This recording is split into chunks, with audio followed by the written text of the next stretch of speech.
વિદ્યાર્થી મિત્રો, આજે આપણે પાઠ 3 અને ધોરણ 9 પાઠ છે 9 બરાબર, બળ અને ગતિના નિયમો, તેમાં વેગમાન વિશે આજે આપણે પ્રયોગ સાથે સમજૂતી મેળવવાના છીએ. તો સરસ મજાનું સમજી અને એને લખવાની પ્રેક્ટિસ કરીએ. બરાબર, તો થેન્ક યુ.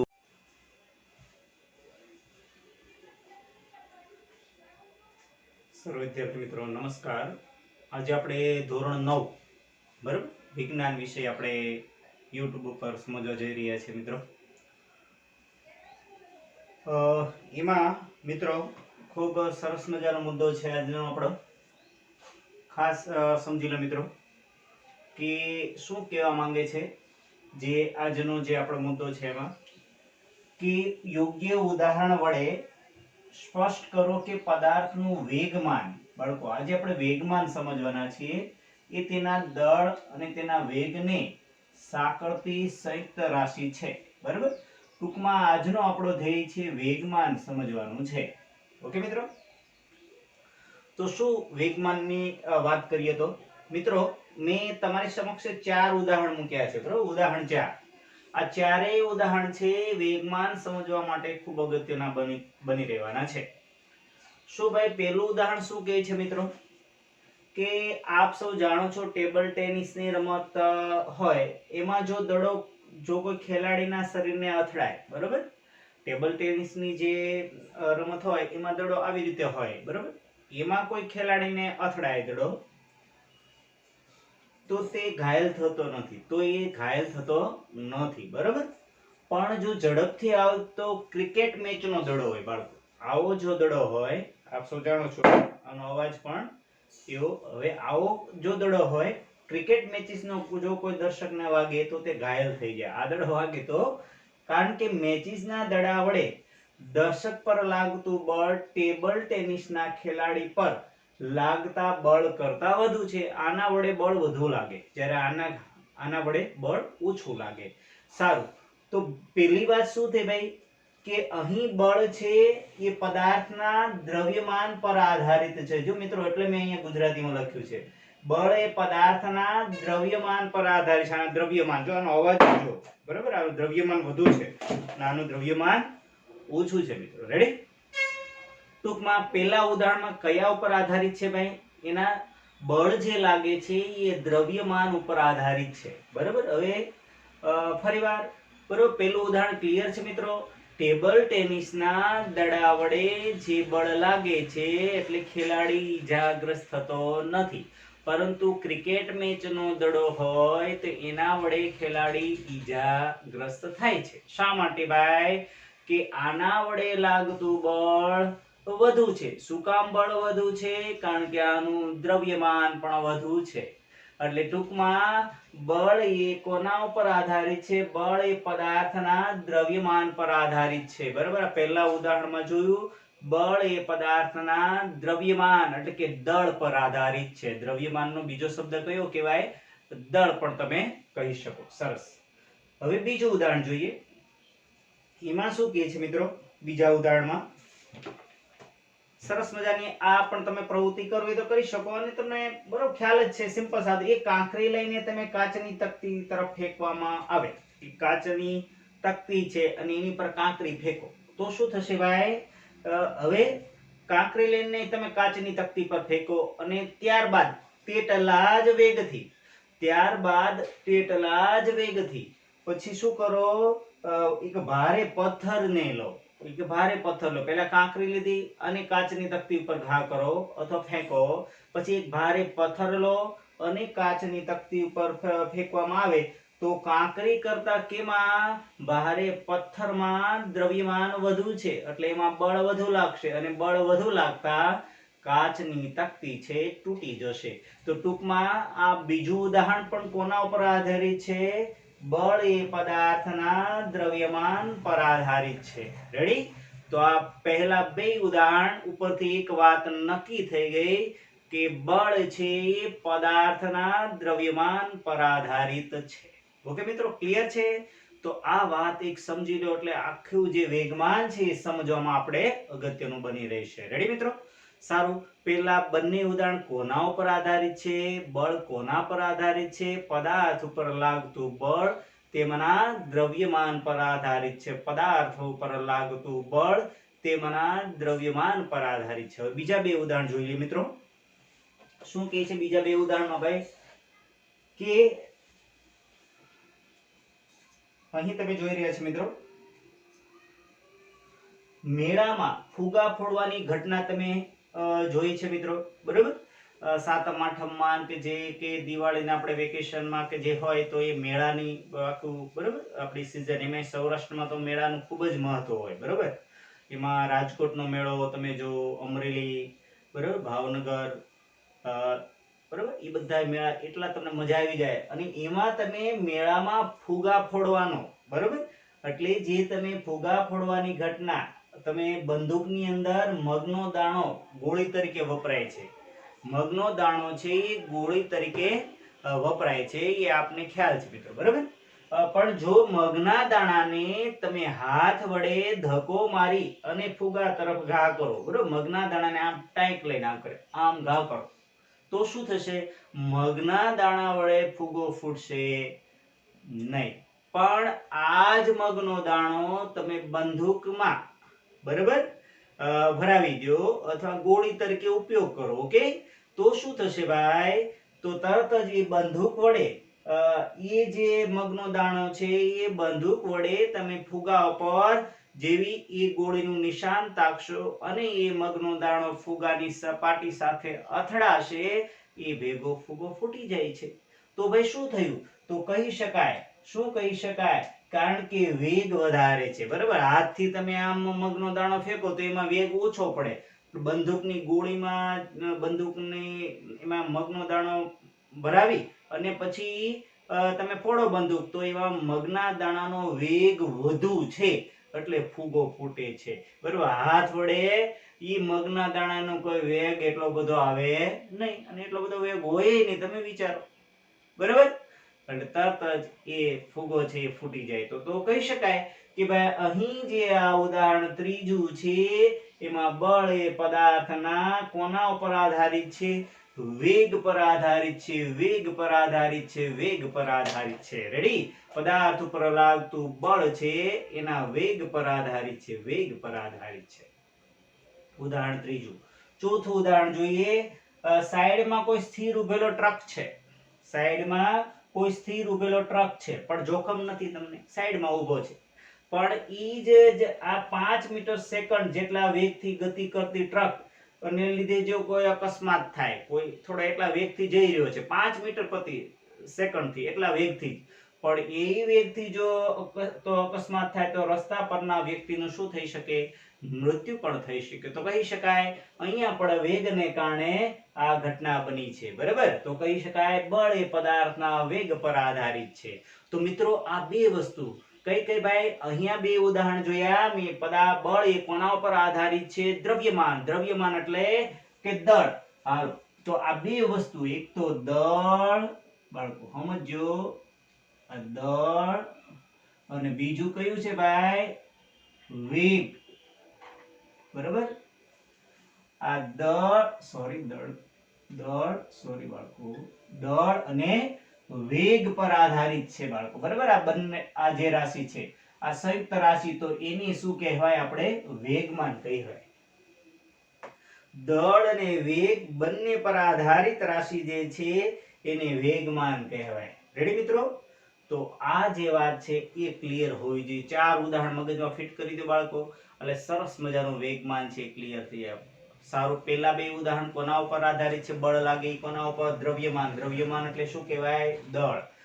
પછીના બે ઉદાહરણ શેના ઉપર આધારિત છે? વેગ પર, બરાબર. એટલે આ દળ અને વેગને જે સંયુક્ત રીતે જે બરાબર સાંકળતી રાશિ છે એને શું કહેવાય?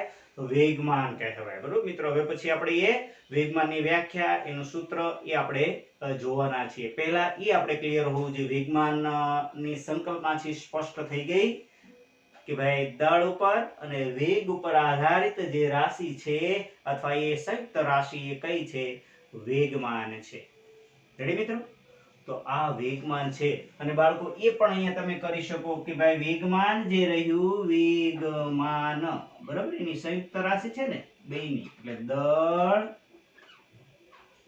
ગુણ્યા વેગ થઈ ગયું આ સૂત્ર અને વેગમાન ને કયા સંકેત વડે દર્શાવાય p વડે દળને કયા વડે દર્શાવાય v m વડે અને વેગને v વડે થઈ ગયું અને એકમે આની ઉપરથી મિત્રો તારવી શકો કઈ રીતે ભાઈ દળ શેમાં હોય કિલોગ્રામ અને વેગ શેમાં હોય મીટર પ્રતિ સેકન્ડ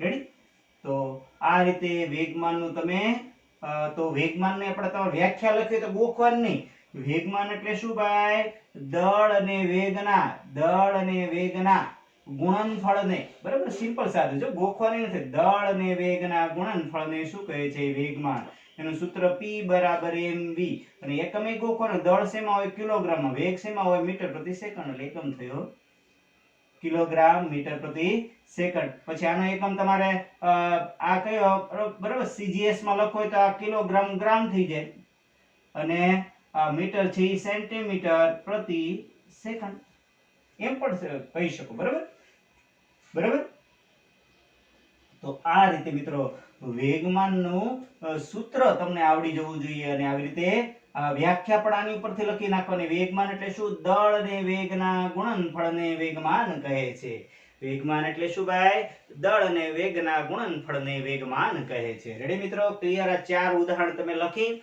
સરસ મજાનો તૈયારી કરો એટલે આ વેગમાન છે તમારી સંકલ્પના છે ક્લિયર થાય રેડી મિત્રો તો આ વેગમાન આપણે હવે પછીનો ન્યૂટનની ગતિનો બીજો નિયમ છે એમાં સમજવામાં અગત્યનું બની રહેવાનું છે એટલા માટે આપણે સંકલ્પના છે સ્પષ્ટ કરી થેન્ક યુ બાળકો તો હવે આપણે આગળના મુદ્દા તરફ જઈએ છીએ થેન્ક યુ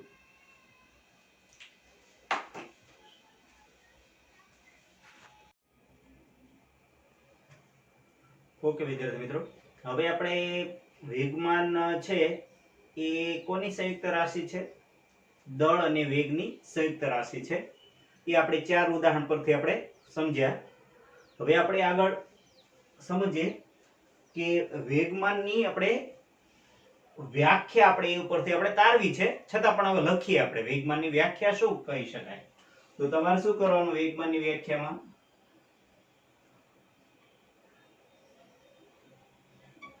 વ્યાખ્યા બરાબર વેગમાન તો શું કરીશું આપણે પદાર્થના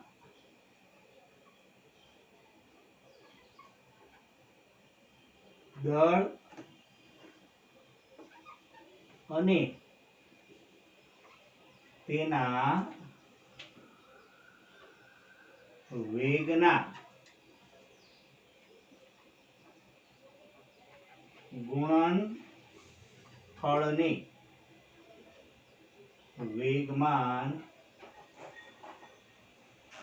કહે છે બરાબર હાલો વ્યાખ્યા ક્લિયર છે મિત્રો આપણે અગાઉ જોયું છે સૂત્ર બરાબર છતાં અહીંયા આપણે સૂત્ર લખીએ કે ભાઈ શું કહેવાય વેગમાનનું સૂત્ર લખવું હોય તો સૂત્ર આવી રીતે છે હાલો વેગમાન બરાબર દળ ગુણ્યા વેગ બરાબર દળ ગુણ્યા વેગ હવે આપણે અહીંયા શું લખીએ આપણે વેગમાનને કયા સંકેત વડે દર્શાવાય p વડે ઓકે મિત્રો દળ એટલે m અને વેગ એટલે કે v બરાબર તેથી p બરાબર m v આવું સૂત્ર થયું ઓકે મિત્રો આ સૂત્ર ઉપરથી જ આ વ્યાખ્યામાં લખી જો પદાર્થનું દળ અને વેગના ગુણનફળને તેના વેગના ગુણનફળને વેગમાન આ ગુણાકાર છે ને એટલે એને ગુણનફળને વેગમાન કહે છે તો આ આપણે ખૂબ અગત્યનું સૂત્ર બની રહેવાનું છે ઓકે સારું મિત્રો હવે આનો આપણે એસઆઈ એકમ આપણે તારવવો છે શું કરાય ભાઈ કે દળ છે શેમાં હોય કિલોગ્રામમાં હોય ને મિત્રો આ દળ છે શેમાં હોય કિલોગ્રામ એટલે કે કેજી બરાબર કિલોગ્રામ ને ટૂંકમાં કેજી લખાય અને વેગ શેમાં હોય મીટર પ્રતિ સેકન્ડ. એટલે આ એસઆઈ એકમ થયો. કયો થયો? એસઆઈ એકમ. ઓકે. હજી ઘણા આવું લખે બાળકો, કિલોગ્રામ, પછી આ મીટર, અને એસ છેદમાં છે ને ઉપર લખો એટલે આની પર કાઈ નો ઘાતો એટલે 1 હોય એટલે ઉપર લખવા જો એટલે શું થાય? Second inverse. બરાબર? તો આવી રીતે પણ લખી શકાય. તો આ પણ કયો થયો? એસઆઈ એકમ. હવે સીજીએસ એકમ જોઈએ. કિલોગ્રામ તો એનું ગ્રામ થઈ જાય. બરાબર? કિલોગ્રામ છે એનું ગ્રામ. બરાબર? પછી મીટર છે એનું શું થઈ જાય? સેન્ટીમીટર. અને સેકન્ડ તો સેકન્ડ છે જ. તો આ કહેવાય કયો એકમ? સીજીએસ એકમ. ઓકે. હવે આની આપણે આની જેમ લખવું હોય તો આની જેમ તો લખી શકાય, સેન્ટીમીટર અને સેકન્ડ ઇનવર્સ. સીજીએસ એકમ. રેડી મિત્રો? જો આ એટલે એસઆઈ એકમ પણ આવી ગયો. તે સદિશ રાશિ છે કે અદિશ? તો એ પણ આપણે સમજવું જોઈએ. સદિશ રાશિ એટલે કે જે રાશિને દર્શાવવા માટે માત્ર મૂલ્ય ઉપરાંત દિશાની જરૂર પડે. બરાબર? તો આ વેગમાન કેવી છે? મૂલ્ય ઉપરાંત દિશાની જરૂર પડે એટલે શું કહેવાય? એટલે કહેવાય એનો જવાબ શું આવશે? વેગમાન છે એ સદિશ રાશિ છે. બરાબર? અને મૂલ્ય અને દિશા શું કામ ભાઈ? આને મૂલ્ય પ્લસ દિશા આ બંનેની જરૂર પડે એટલે આ કેવી રાશિ છે? સદિશ રાશિ. જે આપણે પાઠ નંબર આની અગાઉ ગતિનો પાઠ છે એમાં આપણે સાહેબે જે અગાઉ લેક્ચર લીધું છે એ સાહેબે સમજાવ્યું છે. બરાબર? જાદવ સાહેબે તમને એ સમજાવ્યું છે કે વેગમાન સદિશ રાશિ છે. શું કામ ભાઈ? એ મૂલ્ય ઉપરાંત દિશાની પણ જરૂર પડે. અદિશ તો નહીં થાય, કારણ કે અદિશમાં માત્ર મૂલ્યની જરૂર. ઝડપ છે તો એ અદિશ રાશિ છે જેમાં માત્ર મૂલ્યની જરૂર પડે. ઝડપ કોઈની દેખાડે, ગાડીની ઝડપ આટલા કિલોમીટર, કેટલા કિલોમીટર, 50 કિલોમીટર પ્રતિ ઝડપે જઈ રહી છે, એને દિશામાં કઈ કહેવાની જરૂર નહીં, ઝડપે. ઓકે. એટલે એ અદિશ રાશિ કહેવાય, જે રાશિને દર્શાવવા માટે માત્ર મૂલ્યની જરૂર પડે. ઓકે મિત્રો? તો આ રીતે સુંદર મજાનો પોઈન્ટ વેગમાન ફરીવાર ક્લિયર છે બાળકો. પદાર્થના દળ અને તેના વેગના ગુણનફળને આ સૂત્ર પરથી અને આ બધા એકમ છે ને, અથવા લખો તોય હાલે. આ બરાબર આ તો મેં કર્યું છે. બરાબર? અથવા કે આવી રીતે લખી શકો, અથવા તો આ સીજીએસ માં આવી રીતે લખી શકો. આપણને ખ્યાલ હોવો જોઈએ. ઓકે. તો મિત્રો આ સરસ રીતે તમે તૈયારી કરશો. આપણે ટેસ્ટ લઈશું, એમાં બધા પ્રશ્નોની આપણે એમાં આવરી લઈશું. એટલે ટેસ્ટ પેપર છે આપણે 25 ગુણનું. આ વખતે થોડું મોટું ટેસ્ટ પેપર હોઈ શકે, 25 ગુણ 30 ગુણનું પણ હોઈ શકે ધોરણ 9 વાળા વિદ્યાર્થી મિત્રો. એટલે આપણું લેક્ચર કઈ તારીખે છે? 5 તારીખે છે. જ્યારે ઓનલાઈન ટેસ્ટ લેવાય ત્યારે આ બધી તૈયારી આપણે કરવાની રહેશે. બરાબર? આજથી જે કઈ પીરિયડ મૂકું, લેક્ચર મૂકું એની તૈયારી કરશો. થેન્ક યુ બાળકો. સર વિદ્યાર્થી મિત્રો, આપણે વેગમાન ની વ્યાખ્યા, તેનું સૂત્ર, એકમ આપણે જોયો, એસઆઈ એકમ જોયો, સીજીએસ એકમ જોયો. ત્યારબાદ હવે મિત્રો આ વેગમાનનો ફેરફાર જે છે એ તેના પર લાગેલા સમયગાળા સાથે સંબંધ ધરાવે છે. તો અને આ સંબંધ વિશે ન્યૂટનની ગતિનો બીજો નિયમ શું કહે છે એ આપણે સમજવાના છીએ મિત્રો. બરાબર? ભૌતિક વિજ્ઞાન એવું છે મિત્રો, એ સમજવું પડે. ગોખવાથી ફાયદો થશે નહીં બાળકો. રેડી? તો અહીંયા સમજાવવા માટે મેં પ્રયત્ન કર્યો છે મિત્રો ફરીવાર કે પદાર્થ પર લાગતા બળને પદાર્થના વેગમાં થતા ફેરફાર અને તે માટે લાગેલા સમયગાળા સાથે સંબંધ છે. તેની ઉપર લાગેલો સમયગાળો છે એની સાથે સંબંધ છે. તો આપણે ઉદાહરણ લઈએ બાળકો. કોઈ કાર છે, એક ખરાબ બેટરી વાળી કાર છે. ઓકે. એ કારને સુરેખ રસ્તા પર, સીધો રસ્તો છે, એની પર 1 મીટર પ્રતિ સેકન્ડનો વેગ પ્રાપ્ત કરવો છે. 1 મીટર પ્રતિ સેકન્ડનો વેગ પ્રાપ્ત કરવો છે. તો એને ધક્કો મારવામાં આવે છે, એટલે કે બળ લગાડવામાં આવે છે. અને આ બળ કેવું છે? ક્ષણિક છે. એક બે વ્યક્તિ છે એ ક્ષણિક બળ લગાડે છે, પણ કાર છે એ ચાલુ થતી નથી. જો ફરીવાર, ક્ષણિક બળ લગાડે છે, કાર શરૂ થતી નથી. પરંતુ હવે આ એક બે વ્યક્તિ તો સમય વધારે છે. પેલા ક્ષણિક બળ લગાડ્યું, કાર ચાલુ થતી નથી, પણ હવે એક બે વ્યક્તિ છે એ સમય વધારે છે અને બળ લગાડે છે. જો થોડા સમય સુધી સતત ધક્કો મારવામાં આવે, સતત ધક્કો મારે છે, તો કારનો વેગ વધવાને કારણે ઉદ્ભવતા ક્રમિક પ્રવેગથી 1 મીટર પ્રતિ સેકન્ડની ઝડપ પ્રાપ્ત કરે છે. આનો અર્થ એ થયો બાળકો, શું થયો ભાઈ? આનો અર્થ કે કારના વેગમાનનો ફેરફાર ફક્ત બળના મૂલ્ય વડે માપી શકાય નહીં. જો મિત્રો અહીંયા ખાસ કારના વેગમાનમાં ફેરફાર બળના મૂલ્ય વડે માપી ન શકાય. પહેલા ક્ષણિક બળ લગાડી તો ફેરફાર ને પણ શું કે બળના મૂલ્ય વડે માપી શકો, પરંતુ જેટલા સમય સુધી બળ લાગે એટલે સમય વધાર્યો તો તે સમયગાળો ધ્યાનમાં લેવો પડે છે. એનો અર્થ એમ થયો કે ભાઈ આમ બળને વેગમાન જે બળને છે એ વેગમાનનો ફેરફાર ડેલ્ટા પી અને તે માટે લાગેલા સમયગાળા, બરાબર, સમયગાળા ડેલ્ટા ટી સાથે સંબંધ છે. જોઈ મિત્રો, ક્ષણિક બળ લગાડી તો કાર શરૂ ન થઈ, પણ એક બે વ્યક્તિએ બળ કેટલા સમય વધારી દીધો, એટલે તરત જ કાર છે એ શરૂ થઈ ગઈ. ઓકે, તો ભાઈ વેગમાનનો ફેરફાર છે કોની સાથે સંબંધ ધરાવે છે? એ સમય સાથે સંબંધ ધરાવે છે. અને આ સંબંધ છે ન્યૂટનની ગતિના બીજા નિયમથી આપણને પ્રાપ્ત થાય છે. મિત્રો રેડી? તો આ આપણે ન્યૂટનની ગતિનો બીજો નિયમ એ આપણે સમજવાનો છે. એનું લખાણ લખીએ આપણે ગુજરાતી, એનું ગાણિતિક સ્વરૂપ આપણે લખીએ એટલે વધારે ક્લિયર થાય. મિત્રો ફરીવાર ક્લિયર છે કે વેગમાનનો ફેરફાર સમય સાથે સંબંધ ધરાવે છે? તો હા, કહી શકાય.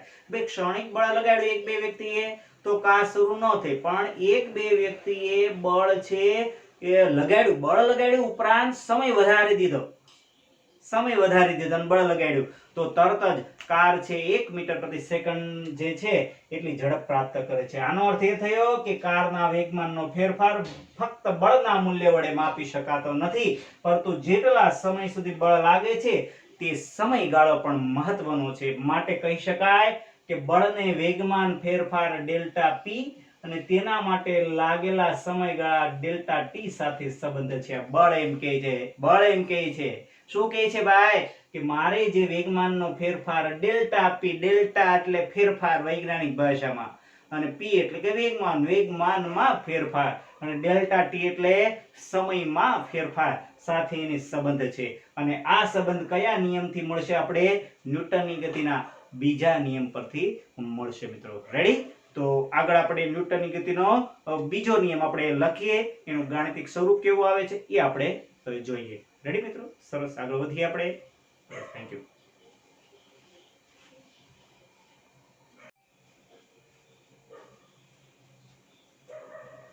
સર વિદ્યાર્થી મિત્રો, આપણે જે બરોબર કારના ઉદાહરણ દ્વારા જોયું કે ખરાબ બેટરી વાળી કાર હતી તો ક્ષણિક ધક્કો માર્યો તો એ શરૂ થતી નહોતી, પણ પછી શું કર્યું આપણે? એક બે વ્યક્તિએ ક્ષણિક ધક્કો ન માર્યો, ધક્કો માર્યો તો શું કર્યું? સમયગાળો વધારી દેતા, બરોબર. એટલે કે જે બળ છે એ કોની સાથે સંબંધ ધરાવે છે? વેગમાનનો ફેરફાર અને સમય સાથે સંબંધ ધરાવે છે. અને આ સંબંધ છે આપણે કયા? ન્યૂટનની ગતિના બીજા નિયમ દ્વારા આપણે સમજવાનું છે મિત્રો. અને એનું સૂત્ર પણ આપણે તારવવાના છીએ, પણ સૌ પ્રથમ આપણે બીજો નિયમ સમજી લઈએ. પદાર્થના વેગમાનમાં થતો ફેરફારનો સમય દર, બરાબર.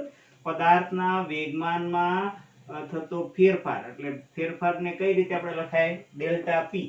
સમય દર એટલે છેદમાં ટી. ઓકે મિત્રો? વેગમાનમાં થતા ફેરફારનો સમય દર એટલે આખું વાક્ય, આવડું મોટું વાક્ય અહીંયા સુધી લખે, તેના ઉપર લાગતા અસંતુલિત બળ જેટલો હોય છે, એની ઉપર લાગતું હોય અસંતુલિત બળ એની જેટલો હોય છે, બરાબર. અસંતુલિત બળ જેટલો હોય છે. આ રીતે તમે ન્યૂટનની ગતિ અને એની દિશામાં જોયો. હવે તમને ખબર, કારને ધક્કો મારો તો કારને જે દિશામાં તમે ધક્કો મારો એ દિશામાં જાય, કે એની વિરુદ્ધ દિશામાં કાર ન આવે. ઓકે? બળની દિશામાં જ હોય છે. ફરીવાર, પદાર્થના વેગમાનમાં થતો ફેરફારનો સમય દર એટલે આ સમય દર છેદમાં સમય છે. વેગમાનમાં થતા ફેરફારનો સમય દર તેના ઉપર લાગતા અસંતુલિત બળ જેટલો હોય છે. અસંતુલિત બળ લાગે તો જ ફેરફાર થાય ને, બરાબર. સંતુલિત બળ લાગતું તો ફેરફાર થવાનો નથી. એટલે સૌપ્રથમ આપણે આ ક્લિયરિટી હોવી જોઈએ કે ન્યૂટનની ગતિનો બીજો નિયમ, બરાબર, વેગમાનના ફેરફાર અને સમય અને બળને છે જો બે સાથે સંબંધ છે, બરાબર, સમય સાથે અને વેગમાનના ફેરફાર સાથે. આપણે વાક્ય સમજ્યા, બરાબર. અને અગાઉ જે મુદ્દો આપણે તમારી સમક્ષ હતો કે કાર ખરાબ બેટરી વાળી હતી અને ક્ષણિક ધક્કો માર્યો તો કઈ ચાલુ ન થઈ, પણ ધક્કો માર્યો અને સમયગાળો વધારી દીધો તો ઈ ભેગી કાર શરૂ થઈ. એટલે એના ઉપરથી એવું નક્કી થયું કે બળને કોની સાથે સંબંધ છે? વેગમાનનો ફેરફાર અને સમય સાથે એને સંબંધ છે. અને આ સંબંધ કયા નિયમથી આપણે મળશું? મેળવશું ન્યૂટનની ગતિનો બીજો નિયમ. જો ગુજરાતી ગોખવાનો નથી, ફરીવાર આને લે.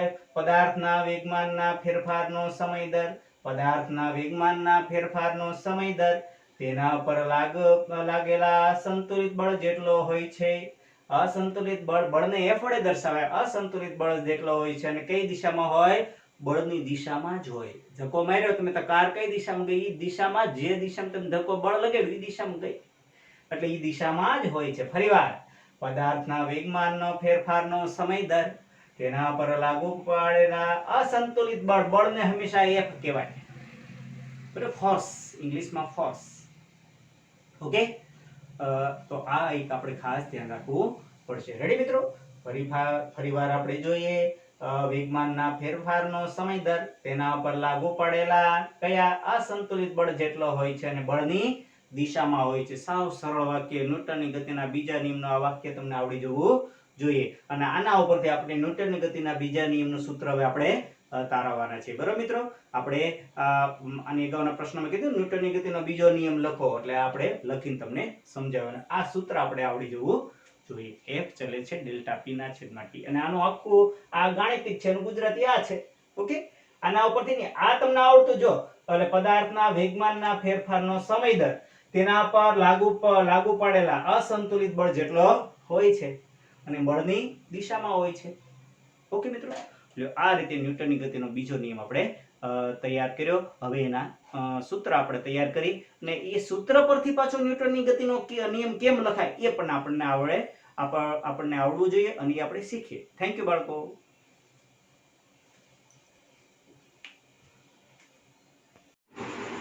થેન્ક યુ વિદ્યાર્થી મિત્રો. સરસ.